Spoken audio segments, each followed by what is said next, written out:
That's good. Feeling Okay. silky smooth up in this bitch. I'm here with JRock. My name is Otis Funkmeyer. This is the first inaugural episode of the TICTICPODCAst. And I'm very happy. This is a reunion between JRock and I for quite some time. And he's actually sitting here across from me in person. Yeah. Tick, tick, pop, bang, boom. You wanna introduce yourself a little bit, you know? Yeah, sure. My name is JRock, J to the Rock, Big Johnny Nels, John Nelson, representing that NoHo style, baby. North right. Hollywood. No, JRock, animated beat mechanics. Yeah, that's me. I want to get to, I'm very interested in all of your history, going back to Tennessee and high school and seeing all that dancing. I was born in Nashville, man. I'm from Kentucky, you know what I'm saying? No, I'm not. I'm joking, because if you live anywhere whack once in your life, you immediately are branded. Yeah, you're forever thrown into the depths of hell of that place, and yeah, it's all good. Murfreesboro. Oh, man. So I actively wanted JRock to be my first guest because I personally feel like he, as much as anyone I've met, shares my passion for the history and the preservation of the dance of popping. And I think both of us have our own biases, but I think both of us at least make some effort to be open to a lot of different perspectives that I've seen many people just kind of shut off from. You hit some point and they're like, okay, no, this is the history, the end. So I'm curious, like, where are your thoughts on the history? Like, how have they evolved at this point? Man, I feel like it's still evolving too, because the dance itself is so young, you know what I mean? Like, that's what I'm really realizing. Like, I think we all know, like, most dance styles out that are being taught, such as, like, say, tap, jazz, ballet, you know, they've been around for a long time. Popping is still, you know, the creators are still alive and they're still teaching and performing. So it's evolving, and the stories are getting set straight now on, you know, who created the pinky toe isolation. You know, it's down to the every detail, and it's crazy. But it definitely evolves. When you first start, you're only getting one side of the story. You know, first was just my local story. You know, I started dancing when I was, my family moved from Los Angeles to Nashville, Tennessee, right before I started high school, which is whack. Hated my family for that. But it was right after the LA riots. So anyone that was living in LA knew that just racial tensions and just everything. It was just a really bad energy for the city. My dad's a musician, so he chose Nashville, the music city, to do songwriting and play bass and try to get involved there. So yeah, anyway, I was just kind of like a weird outcast, because Nashville is a very conservative town. I was from, you know, the inner city. I mean, I grew up literally 2 blocks away from Debbie Reynolds, which is like the North Valley. That's like the hood. And you know, it's to go from that to then Nashville and feel that, and you kind of just lock yourself away. So for me, I was just into art, painting, drawing. You know, my family was heavy in music, obviously, and I just found dance there, you know, through just working on my art projects after school. My art teacher, Andrew Reynolds, was kind of like one of my first mentors. He was the halftimers coach, like stepping. They were doing stepping with canes and stuff. And I was just the little white boy in the art class working on his shit. And, you know, I would joke around a little because I had rhythm. I would just be like, do a beat on the desk, or I would go over and mess with the girl. I was trying to flirt with the girls or something, you know. And, yeah, they would be like, oh, okay, you kind of have some rhythm. All right. You know, and that boosts my confidence. Like, hey, I'm not really a dancer, but okay. Learn a few moves and here and there. Fast forward, next thing you know, it's senior year, and I'm going to like all age clubs, watching like breaking, Beat Street, you know, trying to find moves, because at the time there was no YouTube. So we were just trying to find anything. And I gravitated towards the hip hop culture and breaking, music videos, following Rocksteady Crew, Mr. Wiggles. And that was the gateway then. So I finally followed Mr. Wiggles around, like, yo, he's going to be at this jam. He's going to be here. And we would drive, 8 hours to get to Cleveland or get to the south tip of Florida or St. Louis. You know, we went to all these random cities throughout the Midwest and South. And that was it. And then, you know, Mr. Wiggles kind of introduced me to, he kind of put the history down on me in the sense that it came from the West Coast. And so introduced me to the Electric Boogaloos, which then opened the door to moving back to Cali and learning from all the other different people living out there. That was a long rant, but yeah. That was great. That was great. I would like to unpack some of that. So, like, what stepping? I bet a lot of people don't know anything about that. So stepping is mainly known as, you know, something that's done at we have black fraternities. You know, a lot of times it's halftime. So they did it like halftime show for our basketball games. It was just something to.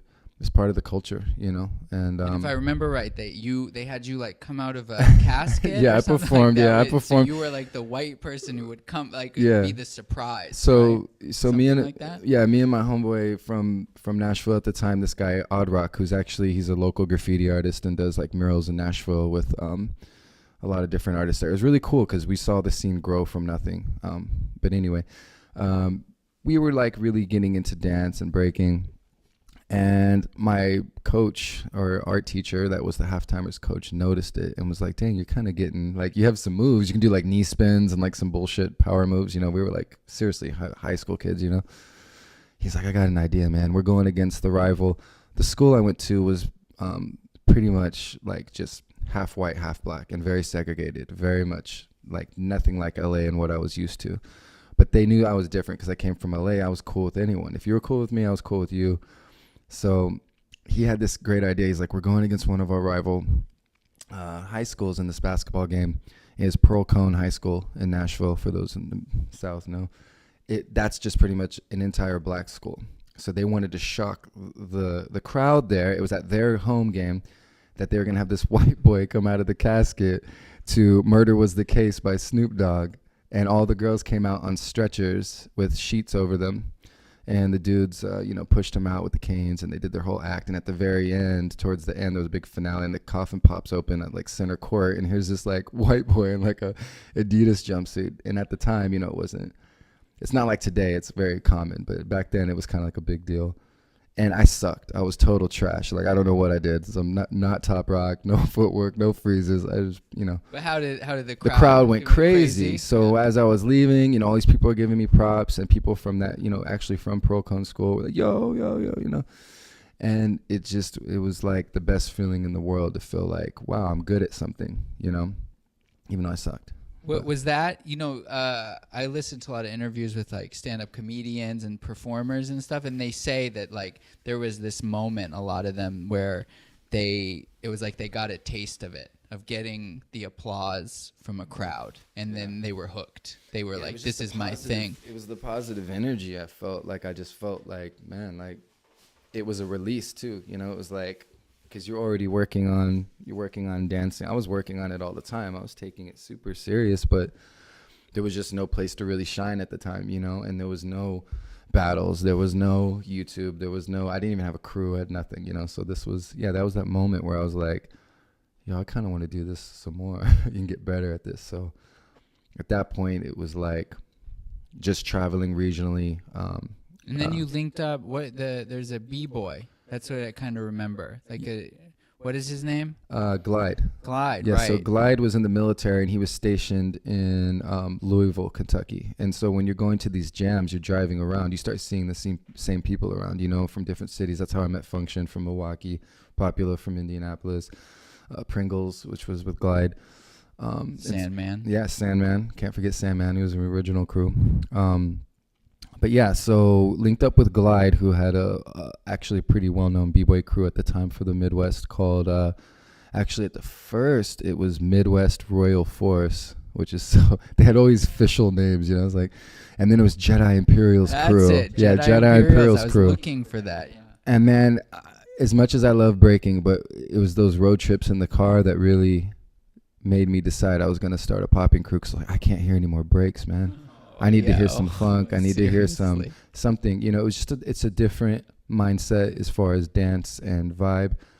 So yeah, me and Pringles were like, let's start our own popping crew, and let's get these poppers that we keep meeting in other cities at these b-boy jams to like get in on it, you know. And at the time, we thought, we weren't in the LA scene at the time or the New York scene. So we had no idea motion sickness even existed until after. And then we got introduced to motion sickness. We're like, yo, there's other crews. Hell yeah, let's do this. And that was that. And so we just traveled around, battled, making a name for ourselves, and just kind of gaining skills through our experience, because it was like there weren't classes at the time. A lot of people paint me as like this dude that just took classes the whole time. Dude, there were no fucking classes. Wait, did people really paint you like that? Yeah, people are like, yo, whatever you paid them to teach you the boogaloo. I'm like, okay, first of all, I was a Wiggles biter. Like, let's be first and foremost, we all started off as biters. Anyone listening to this, you bit someone when you first started. I was a Wiggles biter off VHS tapes, and I traveled around using all of his moves on people that didn't know any better. And, after a while, you get some foundation and you start experimenting.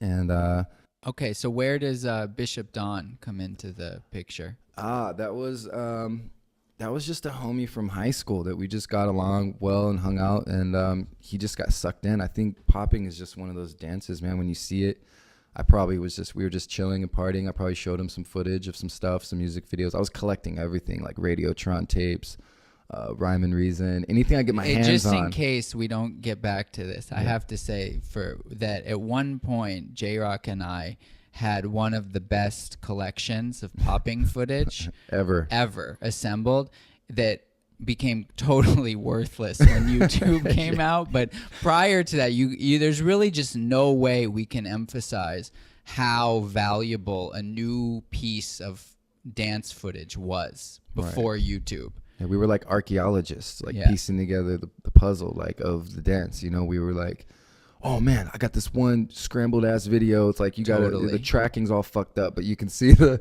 he's hitting hard. Okay, where is he hitting? His arms, his neck, his shit. Like, we're breaking this shit down. Yeah. So if for anybody who likes my commentaries, this is where it comes from. Yeah. And like one of our mutual friends, ABM Dementia, has been commenting and saying, dude, this reminds me of being at your house. JRock and I lived together in Sherman Oaks with Pop and Todd and Mad Chat. And that's what we would do. Like, what you guys are hearing me do on commentaries is basically what all of us were doing. You see that? Oh, shit, that was tight. And we were ruthless on each other, too. We were like, yo, you're whack still. Like, you got to come. Like, it was like unfiltered that's training time, totally. Like, on everybody. And I think that's what pushed us, man. We microanalyzed every damn thing. Like, every pop possible, every roll possible, every way to wave and robot, and it was like, yeah, man, I think that was actually what helped me get so good, honestly, because I feel like I don't know how people are learning today. Actually, I feel they're just learning from just watching an entire solo off whoever's popular at the time, and it's unfortunate. I agree, and I think that's actually an excellent name for our generation, the archaeologists. I think like if a book ever gets written, that might be like the name of our generation. We weren't the people. Like, we did not in our own way grow up with any of it. Maybe we saw it on Beach Street or Sesame Street or some commercial, but we were not the people that were there. And we were also not in a time where interviews or footage of the people that were there were available. So we really were, I can speak for myself, and going all over the country and all over the world, just trying to find some people who knew a little and to piece together this story. And I agree. I would say that the biggest advantage that we had was that the pioneers of the dance at that time weren't particularly popular. There wasn't like a huge demand for them. So we got a lot of FaceTime and really got to learn on a really intimate level and ask like every question, because we were already micro-analyzing everything. So then we were also able to ask the people about all of those things that we were analyzing, and hearing like just a random one that I've it seems like is not out there. I was asking Skeet, where did the Romeo twist get its name? And he told me, I've heard some different stories, but he told me, and his makes the most sense to me, that one day they were getting down, and it was either Tick and Deck or Twist of Flex Dawn. Somebody was doing the Romeo twist, and there's a type of shoes called Romeos. You can Google this right now. You Google Romeo shoes, they sell them on Amazon. Wow. And somebody was like, "Ooh, look at those Romeos." And they're like, "Oh yeah, that's the Romeo twist." And it was like, wow. You know, and even the word Twistoflex is a type of watch band that twists. So at some point you go to Cleveland, and you're really one of the pioneers, I think, just on the virtue of the fact that you were there in Cleveland. Like, you were one of the first. So tell us about Cleveland and what the effect of that was on you. For me, that was insane, because I went only because at the time. What was Cleveland? Okay, Cleveland was the Rock and Roll Hall of Fame, and the Electric Boogaloo's were performing. They had like Kool Herc, I think KRS-One was there giving. It was like all about like the Hip Hop Hall of Fame inductees, and they had like panel discussions, and it was really dope actually. But the main reason I went was because Wiggles told me. I had just seen him at like a jam, I think in Florida at the time, and he said, "Man, you need to come meet my teachers. You need to see who I learned from." And I was laughing like, "Yeah, right." Like, you're the illest, you know what I mean? Like, there's no one better than you type thing. But I was like, okay, whatever, let's go up there. Kind of heard some things, maybe saw like some snippets of them that didn't do any justice at the time, but went up there, and yeah, it just blew my mind, because at the time, it was all I knew of the dance was like to have sets and tricks. Like, oh, I got this one move that does this, and then I got this one move that does that. And at the time, you know, Wiggles will tell you too, that was his formula. In New York, he had battle moves, sets, just like B-boys do, and just like the kids in New York do today. Yeah, Battle Fest and all the flexors. Right. It's, you know, it's a choreographed move linked up to another choreographed move, and so this is all I knew of popping at the time. And when I went to Cleveland, I sat there and I watched them perform, and it wasn't like a big packed house, you know, it was a convention. So a lot of people were in different rooms looking at different things. A few of us dancers went up there to watch. And man, you know, Wiggles went first. Yeah, I'm screaming like, yeah, it's my boy. And it's funny because he was changing his style. And I was like, oh, he's doing some different stuff, because he was really getting back to learning the West Coast foundation and implementing it into his style. But when I saw Skeeter Rabbit dance, and I saw Boogaloo Sam and Poppin' Pete get down, I saw something that it resonated, because my grandfather was a jazz drummer. My dad played bass, and my brother was a drummer, and I knew what jamming was. Like, when someone's just jamming, improvising like a jazz musician, like, holy shit. I knew he wasn't choreographed. I knew he was just making it up on the spot to the music, and it blew my mind. Like, I didn't need someone to tell me, hey, he's freestyling. You just knew. You're like, holy shit. And that was it. It was done. I was sold from then on out. I said, that's what I need to learn. And I saw why Wiggles was so passionate, because even he was so dope, bro. He was the illest battler. To me, Salah's like the Wiggles of this generation, right? He can take the title for Battle King. Like, but Wiggles was that guy as far as the 90s go. He was the guy. And you know, to see him so humble and just being like, I'm going to relearn the dance, I got it after that. I was like, okay, these guys are onto some real artistic shit, like some infinite shit. Like, I'm not frustrated because I don't know what to create next. I'm not worried about falling off. I'm just expressing and dancing in the moment. And it's a very spiritual thing, man. It's crazy. I mean, looking back at the time, I just knew, okay, that's it. And I probably had like 1,000 questions for them in the lobby. I think we just started from the ground up with some leg pops, some arm pops, chest hits. But yeah, that was it. For me, I was done. And then, you know, the relationship grew with them as far as student and teacher. And I just kept trying to link up with them as much as possible and get information whenever I'd see them out. And eventually it came time where I just needed to leave the Midwest, because I needed to get into Cali, back to Cali. It was calling, you know. And as soon as I got off the plane, I think Legend picked me up from the airport. And I was just like, yeah, dude, I'm home, dude. Like, I grew up here. I missed home, you know. And it was full circle. And what's hilarious is the house I grew up in is 2 blocks from Debbie Reynolds. And then I'm like holding down a popping class out there, teaching, entering all the battles. And, you know, and people are like, oh, you ain't from here. And it's so funny, dude. I'm older than most of them. I'm like, I'm from here, bro. Like, I've lived in LA now for 24 years of my life. I've lived in other places, yes, but 24 years is long enough to say you're from there, born and raised. And you know, to me, I always knew the dance was more than boogaloo style because I started, as I said, a Wiggles biter, tutting, roboting, animation, tricks, blow ups, battle moves.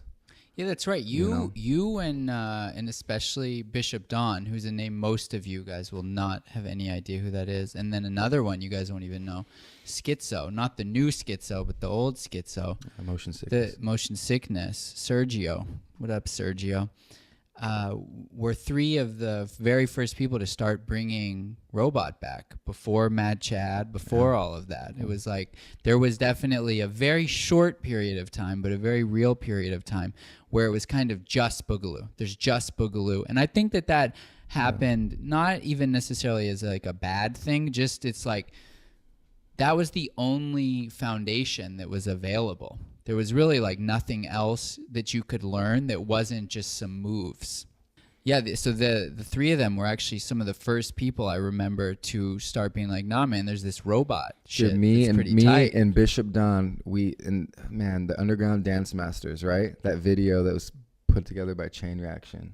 Those guys are such swindlers, bro. They charged $100 for a fucking VHS tape of footage they got from other artists that they never paid. But anyway, we paid $50 each. We waited for this tape. It came in the mail. This is before YouTube, right? Why the hell would we do that? There was no way to get this information on one tape of like 15 minutes of Robert Shields' performances of the Clinkers and shit. And, you know, footage of the Electric Boogaloos, the Lockers, Twista Flex Don, the original, as old back as you could go. And, yeah, man, that was all we needed at that point. We knew that it went much deeper. There were way more names to look up. There was way more stuff to research, and that's why I was like, okay, time to go to Cali and try and, you know, Bop and Andre. I saw a freestyle session VHS tape. It was of maybe the year 2000 because I was there 2001, I think. Of him in that orange shirt, like animating in those circles. That's right. Remember that? Yeah. He had the braids, and he had just came back. Yeah. I think not too long before that was the big battle with Skeeter Rabbit at Summit. I think the year before. But yeah, Bop and Andre was on one, and that changed my mind too. I was like, yo, I need to learn that style. Of course, I was familiar with Taco and Shrimp from breaking and everything, and so I had to track these guys down. So your first trip back was freestyle session 2001, maybe. And that was the you visit. Would have met Pandora and Todd. Yep. And all Emotion Sickness. Yep. Yeah, I met Bruce. He was out that's there right. with, he had just started popping with Brian Green at the time. Yeah. Damn, and what a like lot of you 15 wouldn't years ago. know is that Bruce at one point was just an ill-ass boogaloo dancer. Yeah. He did not have a style anything like he has now. He was kind of like Walid. He was very similar. Yeah. I was thinking that too. Very similar to Walid. Yep. Yeah, a lot of those guys were very similar to Walid. He didn't have the tight shirt on. He had the baggy shirt on. And the slacks.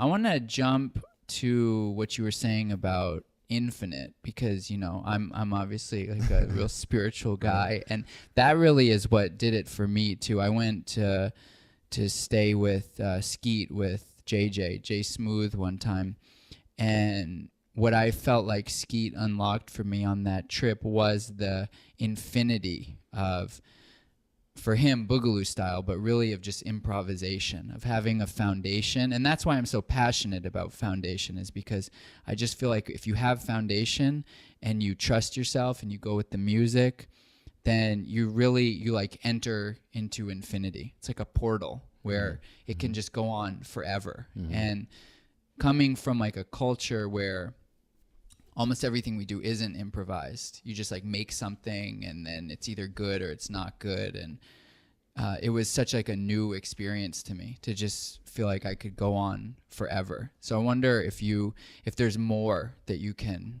say about that, just your experience of that. Yeah, I mean, for me, you know, the thing was, I'm always going to keep going back to the Wiggles biter comment, but like, to be a Wiggles biter, so first you copy his moves, right? You like get the 1, 2, tut, move, arm, under. Okay, got it. Then he was like, nah, man, you can't do my moves. You know, this was early on in the game. Okay, I got to make my own. So I got to make up my own. 1, 2, 3.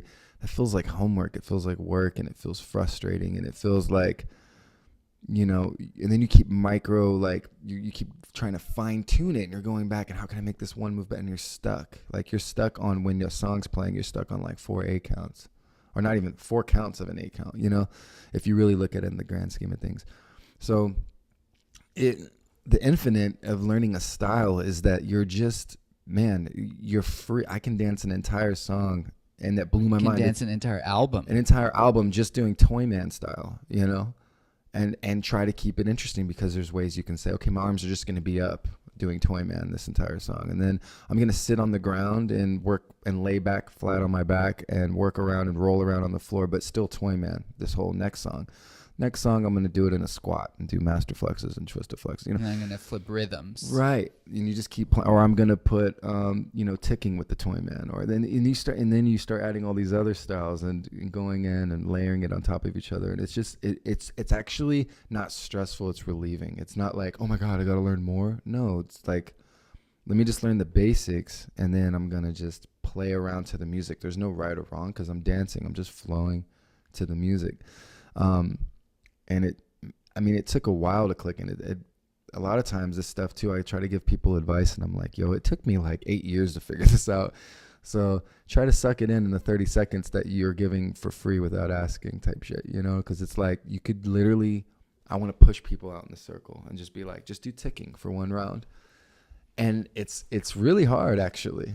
The first couple times, because you find yourself, damn, I just did a wave, or I just did a roll, or I just did a tut or something. Skeet was good. Skeet. Right. Skeet was good at being like, nope, yeah. next, because you know, and it's not about setting rules on yourself. It's about expanding your vocabulary and your knowledge of one thing. And with improvisation, you need a way to fine tune things, right? That you don't get, and so putting creative constraints on yourself is like a way.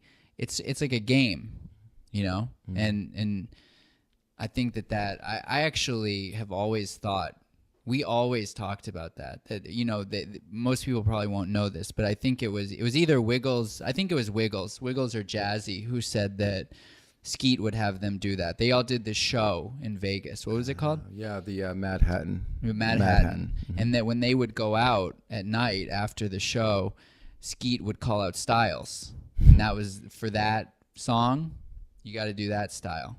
Twistos. That's what's up. And you stop doing twistos, next, you're out of the circle. That's what's up. And I feel like games like that would be a really huge addition, because I don't know, it just makes it fun, because ciphering, I feel like, has too much in common with when I experience it with battling. It's like I got to impress everybody. Mm-hmm.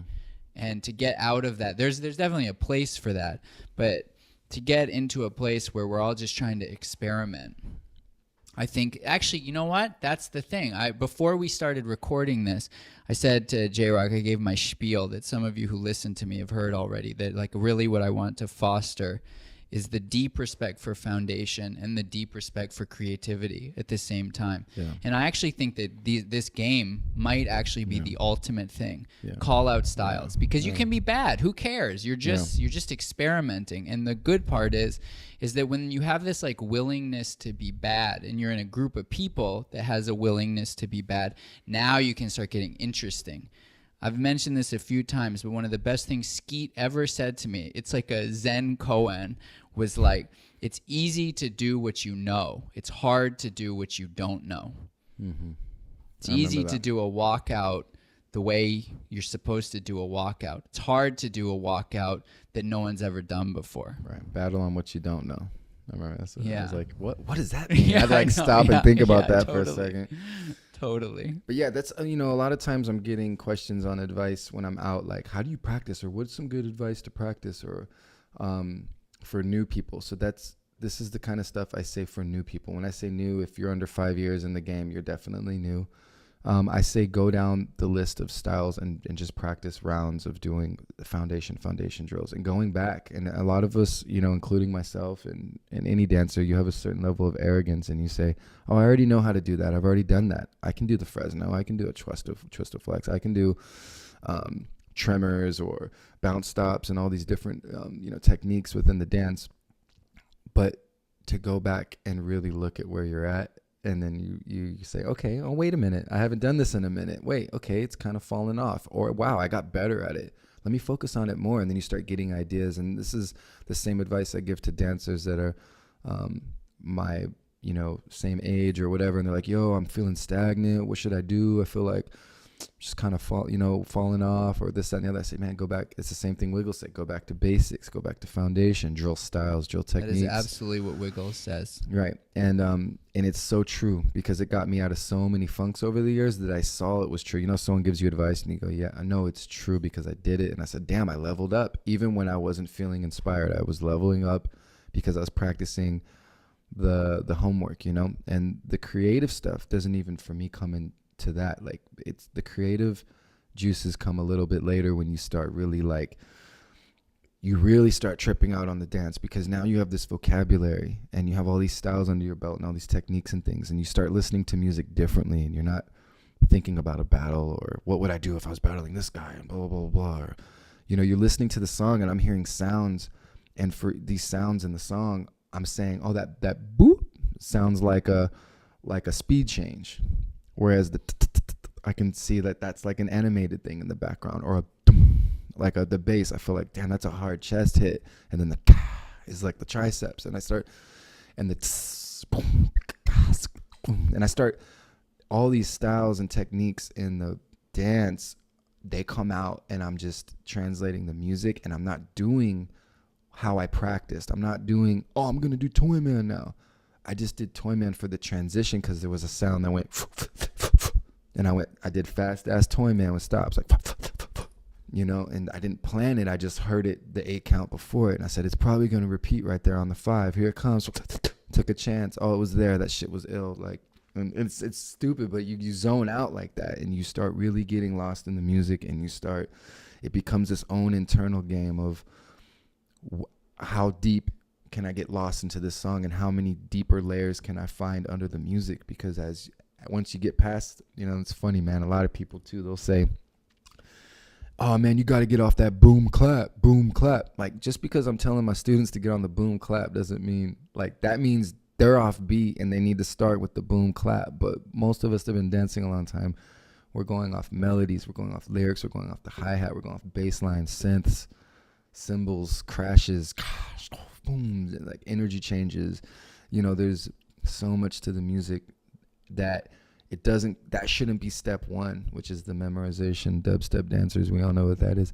But it's being able to, like, going back to the infinite. Like, I'm freestyling in the moment. I didn't memorize this song. And what's creative is that because the song is on and I'm being honest to the music, it's creative because no one's thrown a wave with that type of tick and feel on it, because I didn't try to think of anyone else. I just thought of the song, and what came out of my body was the training. And so when you're honest with yourself with the music like that, then we can start talking about getting really creative, because creative happens naturally. If you're an artist, it happens. You don't have to try. You just need the tools. You just need I need a damn empty canvas, a paintbrush, and some paints. That's your training. And then you put on some inspiration, the music, boom. Start whipping the paint around, doing whatever, and you have art. That's the creative shit, But if I didn't have the paint or the canvas and I'm just talking about art, or, that's poetry, I guess. But the rabbit hole goes deeper, but you know what I'm saying? Like, creativity is expressing yourself honestly in that moment. And I think we're all very capable of it. What we're all not very capable of is teaching ourselves something that you have no idea what you're doing. I can't just teach myself how to perform brain surgery. I can be creative with it. Right, the technical aspects. I can take something and open some, I can try to get in there and, I'm going to fuck someone up, right? But, but as far as the technical aspects of the dance, you have to put some work in, and no one wants to hear that. That's the problem. It's work. It sucks. Damn, I have to go pay money and try. I'm not being flown out because I'm a celebrity yet. I have to pay money out of my pocket to fly there and learn from them. And I also maybe have to deal with being whack. Right, you have to be super whack. A long time. Oh yeah, and especially one of the hardest parts of the YouTube era. I never thought of this is that you kind of have to be whack in front of everybody. Yeah, because there's none of that, like, I might only see you once a year thing, and maybe I see a video clip of you from somebody's camcorder. It's like, nope, you're there. I'm digging up some old footage. It's like I'm either watching a footage of you or I'm watching a footage of the best person in the world at this style, and like everyone can see the gap between those two. Yeah, and for that, I recommend just don't try to be a star right off the bat. Pay your dues, be a student. Just you can be the quiet guy, showing up at jams and ripping circles and just leaving, and let people come up to you be like, yo, what's your name, man? You're pretty dope. It happens naturally. You don't have to blast on Facebook and the Facebook feed with something shot in your driveway 1,000 times. It's like you can just pay the dues and people are going to notice you. I was just out the other night in Vegas and I saw like 3 or 4 people that I've only seen a couple times here and there, and I was like so excited to see them dance because I was like, yeah, there's talent. There's so much talent. And if you just go out there and just represent, you know what I mean? It's that's part of the work. It's not just taking classes. It's a different era where classes are available. So I do recommend that, even though people will swear up and down that that's not street. But honestly, you're supporting by whoever's teaching. Anyone that's teaching that is legit, and that their rep is legit in that dance, and you're available and you have $10, go take the class. If you don't have $10, wait till after the class and walk up to them and dance for them in the parking lot, Popping left the streets in the early 80s, where that ship sailed, kids. That's like 30 years ago. The people that were streets and popping have gray hair now. Yeah. There's other people that are streets now are doing other things than traditional. To me, the street always meant just nightclub. Like if you got down at the club, if you were at the club. And freestyling. Yeah, freestyling, yeah. Yeah.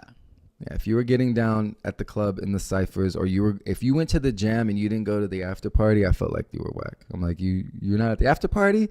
Don't you wanna get in the person that won, or don't you want to get back, or don't you want to call out the judge, or don't you want, like that was part of the scene. It was about the cypher, and man, there's no cypher.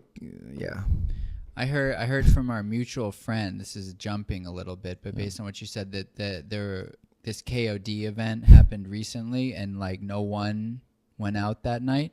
Yeah, no one. To some extent. No one went out. I told mad people. There were people. We have, and I'm not just saying this because I like to promote for my homie. I have no interest in that, but honestly, we have we have the best funk club in the world in LA, and it's free to get in with no dress code in Hollywood. It's ran by Dame Funk, who even the people at Selection, who have a huge following, music producers know Dame Funk is pretty much crowned as the king of like keeping funk alive for the new school, what's been coined modern funk.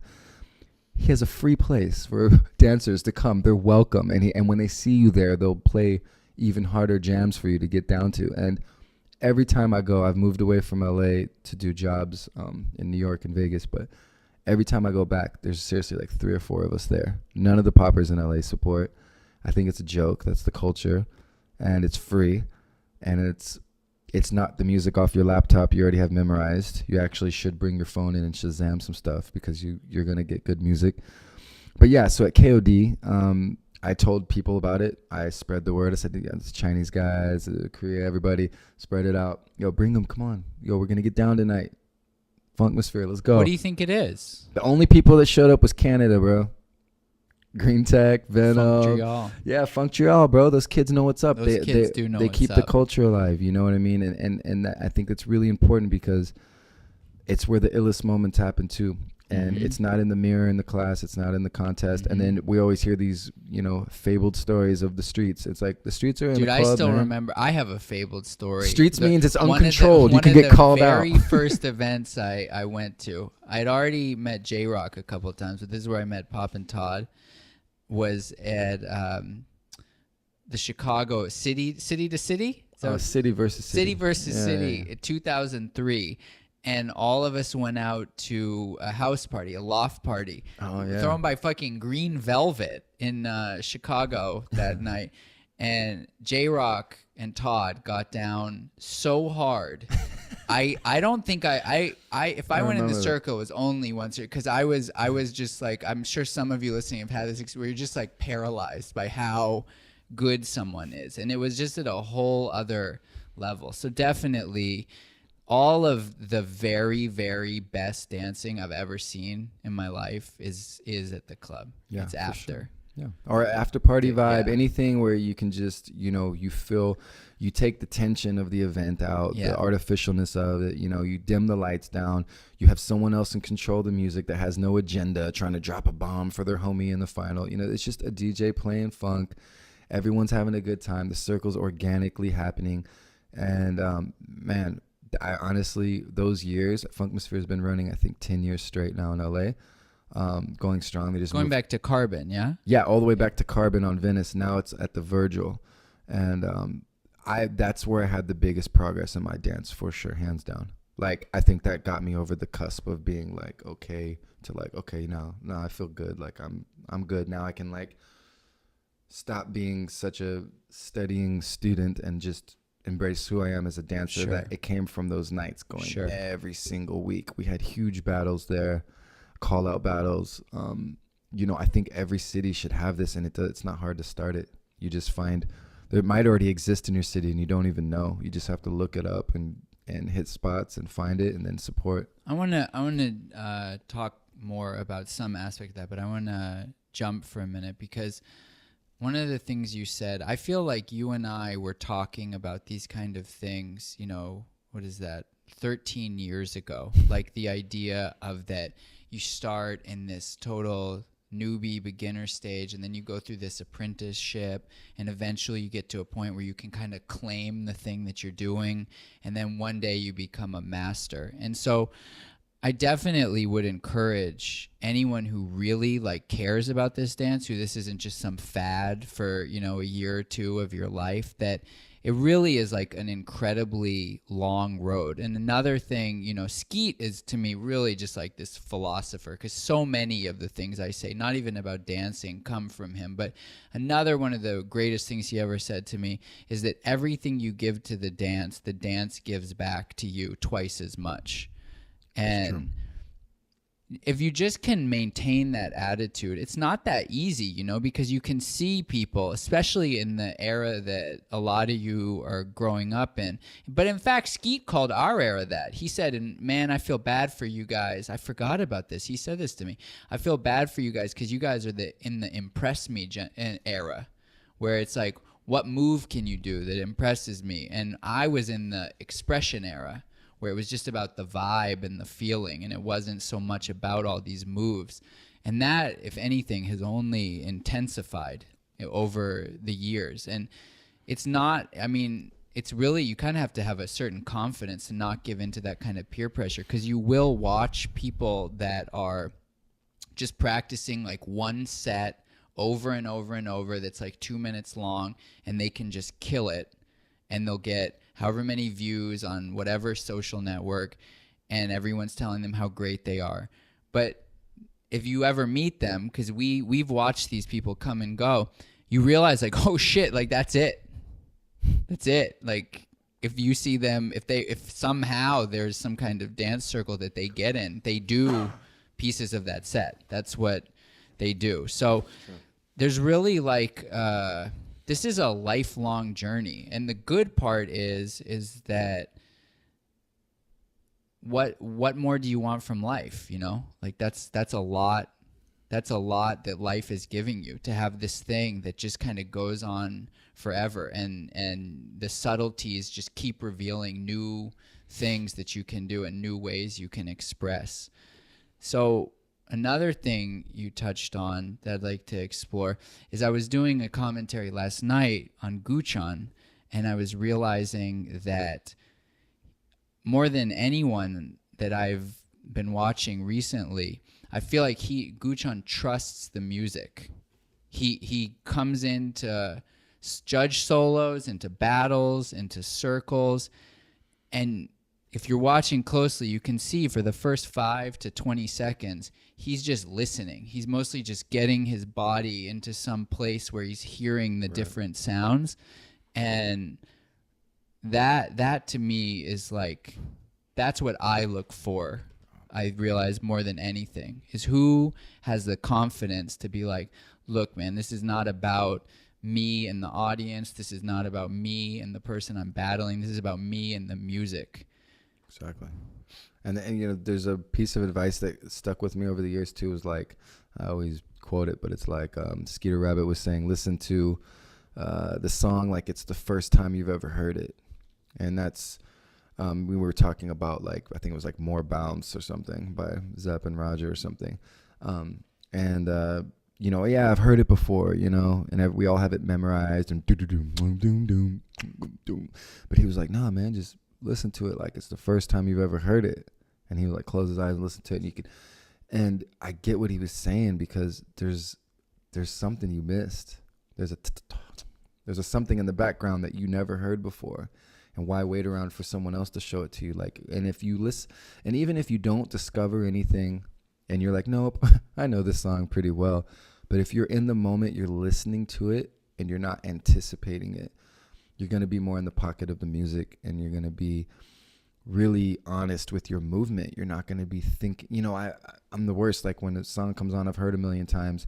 And if there's someone I know that's killed it before, I can't get them out of my head while the song's playing. That's the one way you can do that. And you're going to dance like yourself. You're not going to start all of a sudden start looking like Boogaloo Sam to Flashlight, you know, because he loves that song in his showcases. But if you stop and just listen to it, pretend it's the first time you heard it, close your eyes and try to find those layers and those bass line rhythms and the different things in it. Yeah, so for me, that's huge. I remember one of the first times I ever really started to think about that idea is there. I think it was Summit 2003. We had some footage of Frank Boogie, and there was some little like bell in the background of some song, and I didn't even hear it. But you're like, dude, he's fucking like ticking his arm to that bell in the background, and that kind of like started that journey for me. A lot of times I like to start my solo like that too now. You know what I mean? I like to ignore the things that I know are going to be the most simple, which is the clap.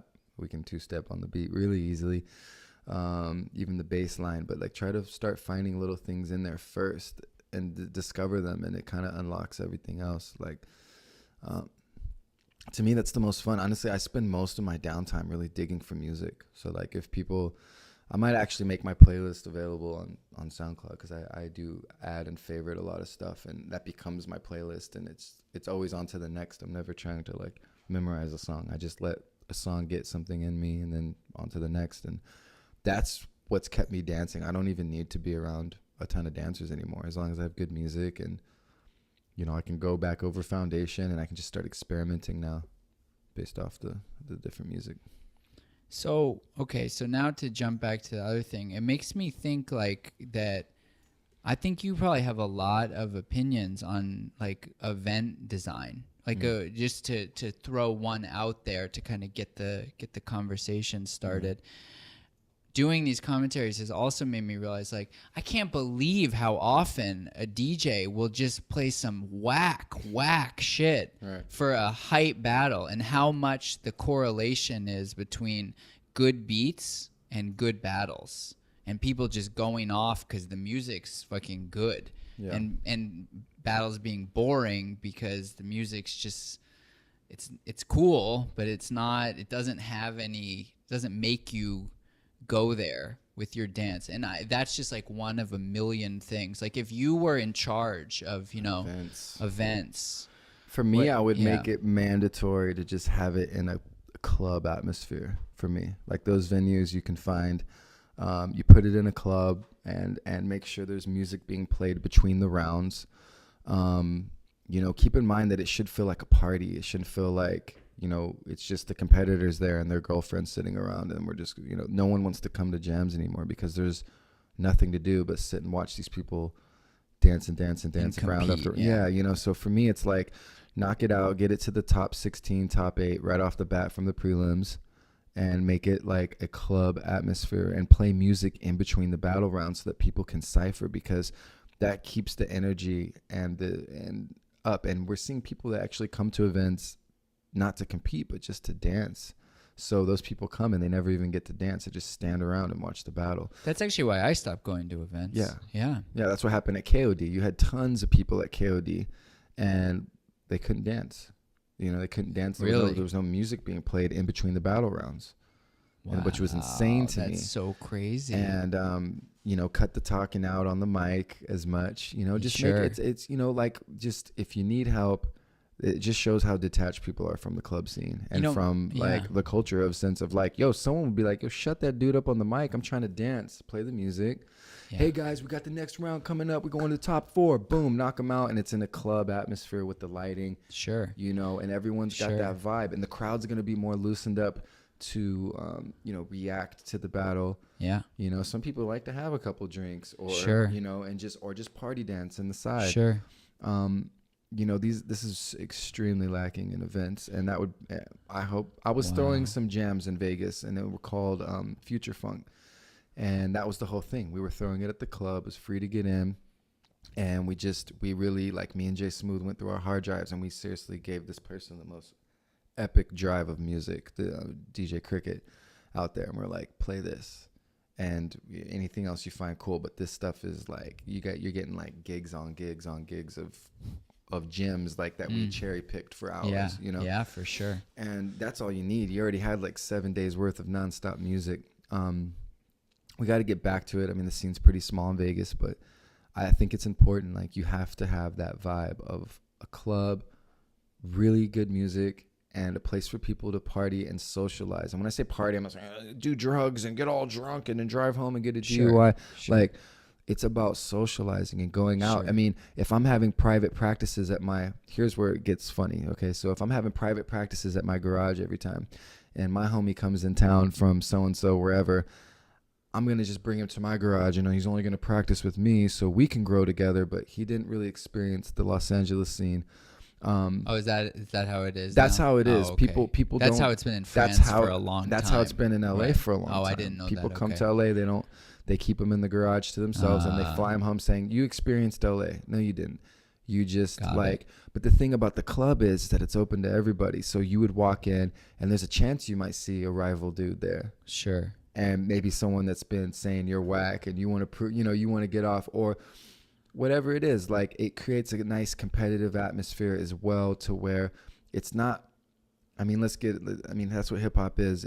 What pushed people to be better was you had to gain respect and props, but if you're just hanging around friends that pat your back all day and they say you're the best, and you're just practicing with your crew and you're waiting for a battle. So the first time you've tested yourself and actually gotten real feedback is only in that contest.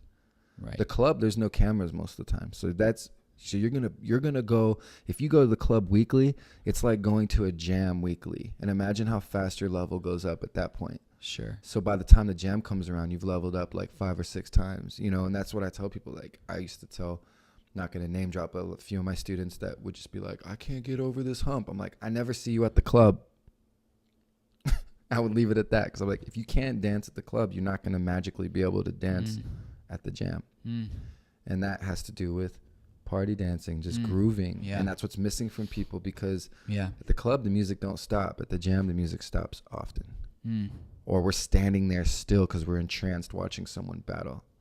Sure. So you're not working on your groove, really, ever. Unless you go to a club or a party or a house party, or, it doesn't have to be a club, but it has to be that social event, music being played, people gathering.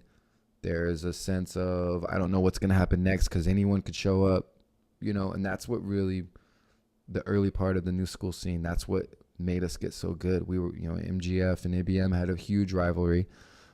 There were the OGs showing up at the club at any given night, putting pressure on us too, to, elevate. And that's kind of missing. You see the level stagnate, and the progression slows a little bit, in my opinion. Sure. And what message would you give, especially long term, for people? Long term. Man, just stay with it. You know what I mean? I know that sounds generic, but it's like you have to love this. You really have to love this dance to get good at it. It's like any art form, and that's what makes me respect it, because it's not something you just come in and learn real quick, master, and get bored like some video game or something. It is something that's so deep that you have to, you're always still learning. Like, I learn something new all the time. But if I would have stopped at any given point, I've seen people come and go over the years. I'm 38 years old now. I started when I was 16. Didn't get serious until I was in my early 20s.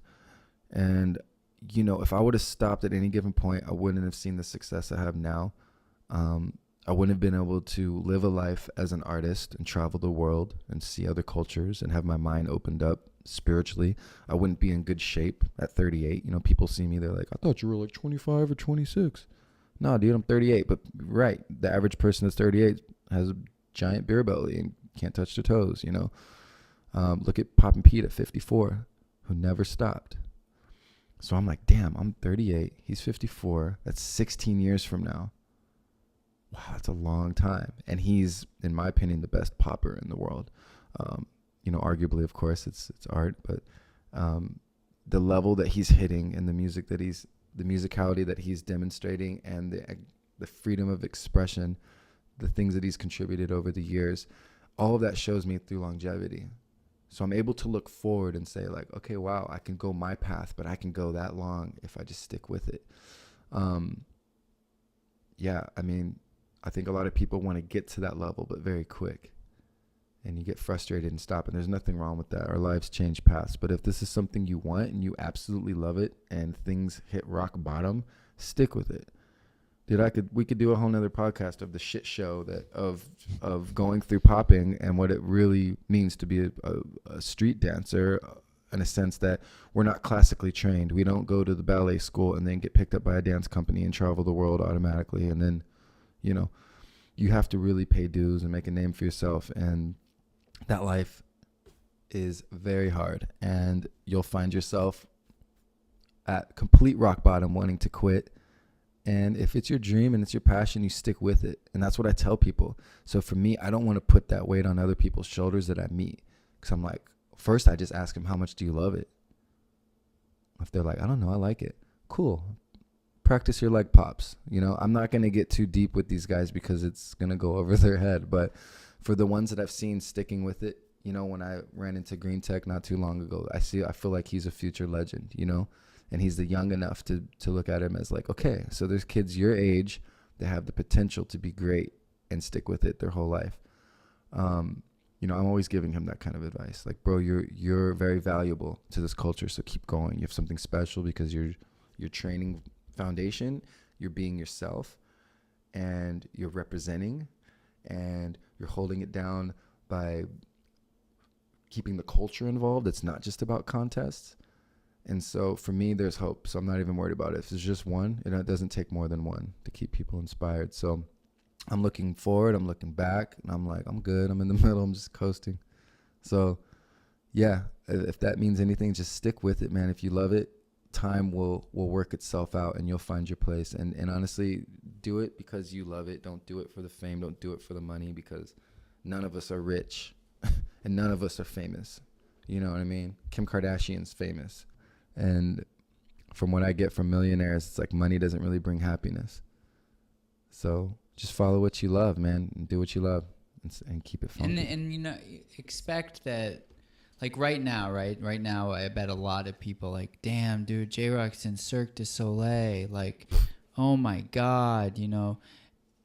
And not only, you know, does that have its own challenges, but he started when he was 16, right? Like a lot of you aren't even 22 years old, you know, let alone have been doing something for 22 years. And there have been both ones that I have seen and ones I haven't seen, like just tremendous ups and downs. And so it really, I just want to echo everything that he said, that life is absolutely filled with moments where you just want to quit for whatever reason. You have a bad night, or you see some footage of yourself you don't like, or you money problems, or all kinds of things that, like, you just feel like some friend of yours is making all this money doing something else. And but the beauty is that when the dust settles, if you really do love it, you'll just keep going. And then you might find yourself just like JRock, you know, with doing something like Cirque du Soleil or some other thing that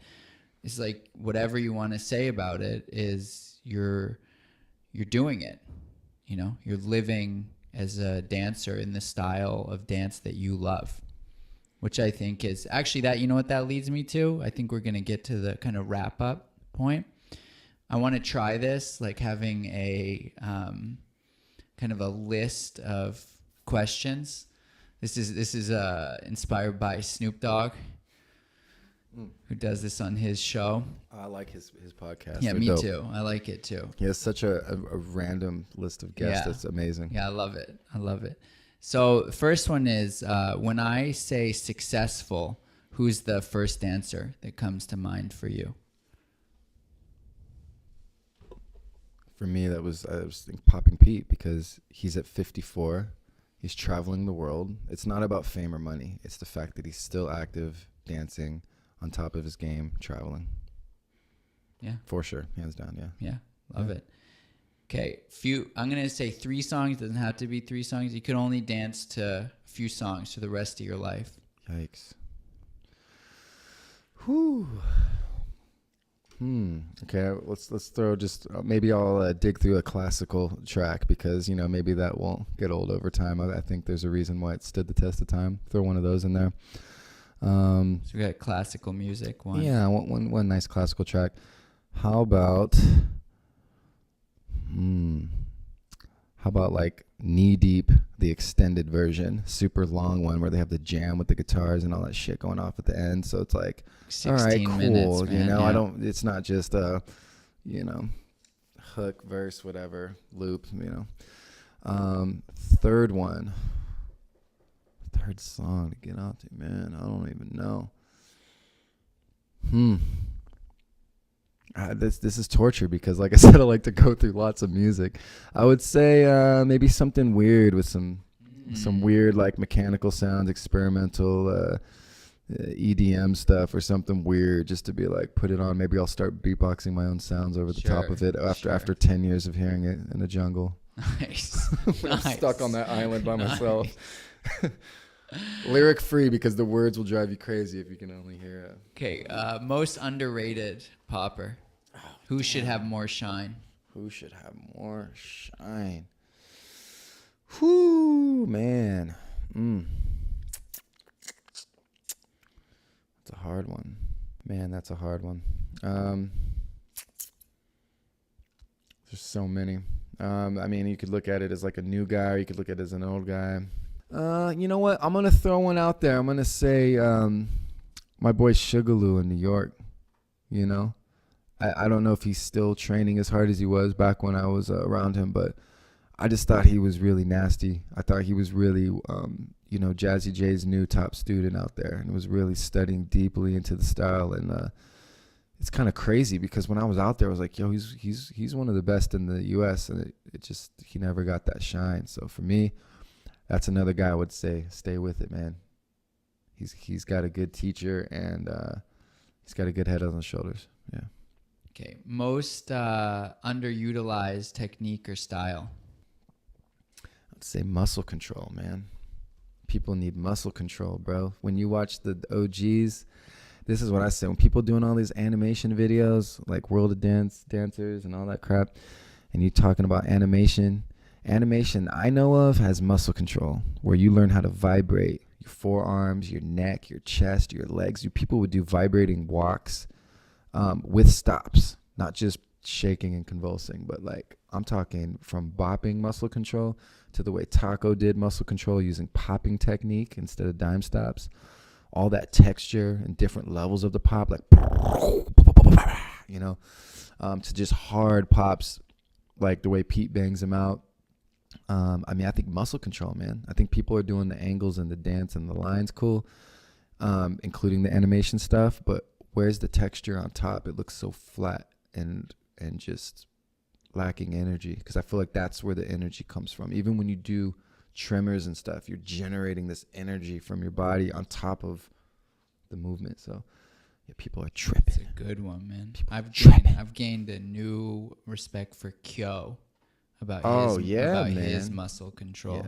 Yeah. And when we say that, I mean, it shouldn't be just like I pop my left arm or my right arm bang hard. It's like, no, my left arm pops just as hard as my right arm, my chest, my neck, the back of my neck. I can do all different timings. And when I do little movements, tempo changes, Like even something like you know, Romeo Twist Out. There's like this. The stops are all clean. Yeah. I think that's a good one, man. Yeah, and I think that people sit there and worship the people that have it good. Yeah, right. And they don't even know why they're worshiping them. Like, oh, just go work on it. You could have it too. How would you recommend people work on muscle control? Just like really study. Like if your strength is popping and bug style, then obviously there's plenty of tutorials online.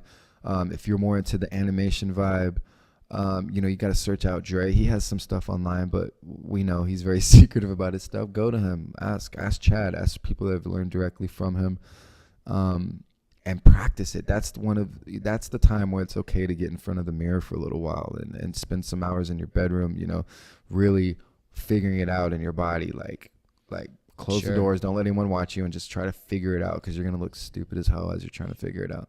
And do it every day. That's the main thing. It'll fall off. You got to do it every day. Yeah, you got to do it every day. It'll fall off. In my opinion, that was what Taco said. He goes, I pop every day. I hit every day. I make sure I hit every single day. Like, you know, maybe not going off, but he might just click his muscles, you know, do like a little systems check. Like, and he's like, okay, because it's muscle memory. You lose it. Yeah, I feel like one of the things that's become clear to me recently is that whatever anyone wants to say about the Boogaloos, they put out tutorials, man.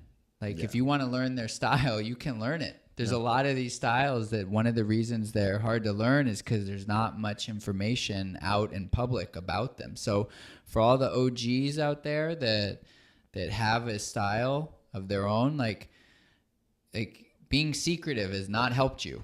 Like that marketing plan failed, like badly. Like try the new way, which is give things out, and then let the people come to you that are interested in learning more. Yeah, the money-making train has come and gone, so now it's time to preserve your style, and hopefully your students can get some good work doing the style, because if not, guess what? Fake people are taking those jobs and claiming animation and claiming waving and claiming these styles that you created. And you have these fake busters that learned it from YouTube, from a guy who learned it from a guy who learned it from a guy who learned it from a guy who watched a video, you know, and when it could have been you. But then again, there are people. So you got Frantic and you got Chad and those guys holding. But there's not that many tutorials. No, there's not that many. Even Frantic, the only tutorial I've ever seen of him is an arm wave tutorial. You know, true. He should make more. Like I personally would be the first person watching a really dope muscle control tutorial with exercises, with a daily routine, all that shit. Right.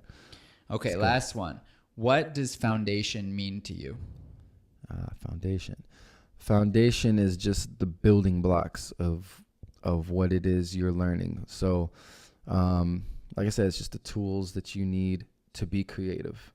So whatever style you do, there's so many dances too. Like, please, as a popper, just to help open and expand your mind, just look at other dances too, and just get familiar, and just watch one documentary on ballet and just hear the terminology and things that they're using. Same thing with tap. There's awesome tap documentaries. Just open your mind to dance and then come back to popping. And what you'll see is that it's not much different. We have these labels for a reason, because that's what language is. A word represents something that is clearly different. So if you want to be dope at waving, what's the foundation of waving? How to isolate your body and pass energy through your body. How do I do that? That's the theory. Okay, well, I have my chest can only move this many ways, or my shoulder can only move this way, or my elbow and my digits and my fingers and my wrist, so on. So each style has this foundation. Boogaloo, robot, the art of the stop, all these things. The foundation is, once you at least introduce yourself to it, you're never going to stop learning foundation. I'm still learning foundation. So don't say like, oh, I learned it already. No, you keep learning it. But what that does is gives you something to create on top of. So once you're creating on top of the foundation, you can expand the style. You actually can do stuff that no one's ever done in that style before, because you understand it deeply enough to stay within the rules. But then because you're going longer, say you're dancing an entire track, you're doing poses, positions, or transitions that people have never done before, which you've never discovered before if you didn't force yourself to stay in that foundation of that style. So to me, it's like, it helps you create. and I would never steer anyone away from that, because I don't keep information. I'm not weird. I'm not like, yo, I don't want people to be good because I want to get all the jobs, or I want to be the only one known as good at, like, no, I've always like did the research. If someone asked, I told them exactly what I did to get where I was at. And that was it. And people ignore it, which is funny. I'm like, dude, this is what you need to do. So foundation to me is just the building blocks, man. It's like your driver's license. Here's your permission to get on the road. Like, it sounds whack, but that's what it is, man. It's like, I'm still learning it. I'll go back and my brain will evolve, and I'll realize, damn, my body didn't have that down as good as it could. I'll push a little further. So yeah. I'm fucking tired. How long was this shit? All right, everybody. That's the TICTIC podcast. Damn, dog. We just dropped some bombs on you. Drop some bombs. This is DJ Siddiq. These nuts. And I want to thank JRock for being the inaugural guest. I think that was wonderful. I think people should get a lot out of that if they pay attention and take some notes. Be good little students. And thank you, Otis, for having me. You're doing good things for the culture, man. He's got a lot of wisdom. He's got a good eye for the dance, and he's just an analytical thinker. So, man, I learned a lot of stuff from this guy, which a lot of people don't know. We all influenced each other. That's right, dude. I taught JRock the Boogaloo roll. I always remember that. Yeah, he always gave me credit. Yeah. Dude, I learned that from Otis. Yep. I learned it from Skeet. I didn't. I always respected that he was like, you can like dig through the truth, man. You're always a searcher for the truth. So I appreciate that and support you till the end of days for that one, buddy. Good work. Keep doing your thing, man. Thanks, man. I want to see some more analytical breakdowns of battles. It's coming. That shit makes me laugh because it's so on point. Yeah, thank you. I can't wait to get my feelings hurt. I need to go battle soon so you can break me down. Right. What they want to see is you guys against JRock and whatchamacallit, Snappy Boogie Boy. That was rough. Yeah. Hey, but you know what? What's funny? Fun factozoid about JRock and Snap versus JRock and Popping Tide. Here's the fun part, is that karma in the universe is amazing, because I was at an amazing moment in my life when I came there. I was just having fun. I didn't really care. I wanted to win, but it was like, I'm competing with Todd, my homie. We go way back. Way back. We had so much fun training for the rounds and the battle routines and shit. And it was just no pressure. We were just like, dude, if we win, we win. If we don't, we don't. This is awesome. And I don't care what anyone says. We got robbed. Like the popping judge chose us. The other guys chose them. That's cool. I like those guys. They're dope. We walked away. No hard feelings. We didn't throw a temper tantrum. We walked those guys out and we were just, put our arms around them like, yo, good shit, guys. It's all good. Yo, you guys better represent in France. And we told them, we said, yo, you guys better have routines, because they beat us with no routines on a 2-on-2 battle in the finals. And I was like, yo, are you kidding me? When you go to France, have routines. I think when they went there, they didn't have routines, but whatever. Fun moral of the story is 3 weeks later, that's when I got the email from Cirque du Soleil. Wow. The scout from Cirque du Soleil was there that night. Wow. No, isn't that funny? So I got robbed, but the lady was there and she wrote me on Facebook and said, I saw you at Just Debut and you were amazing. I think you would be great for the Michael Jackson one show in Las Vegas. Are you interested? Oh my God. So I'm so glad we got recorded. We got robbed, but you know what? It was great. And, Todd's doing big things too, man. I love that guy. And always just trust, man. If your heart's in the right place, good things are going to happen. It's not about the battle win. It's about just representing. I put myself out there. And, those kids are dope too, man. Like, I'm not downplaying them at all. I think they're very dope. I just, for me, it's a weird judging. It's a weird judging system. Yeah. And you can't get mad at the judging system. And you can't be mad at anyone you compete against. Like, those dudes get down as dancers. At the end of the day, we're all dancers. Those guys are dope dancers. So, Yeah. So, but anyway, that's crazy, right? That's great. That's amazing. So on that note, guys, tell me what you think. If you come up with questions that you think I should have asked JRock or should ask someone else in the future, just anything you think about this, I'm all ears. I'm just trying to figure out like what's the most valuable thing we can do. This is the Tick Tick Podcast. My name is Otis Funkmeyer, and I'm peacing the fuck out. Peace.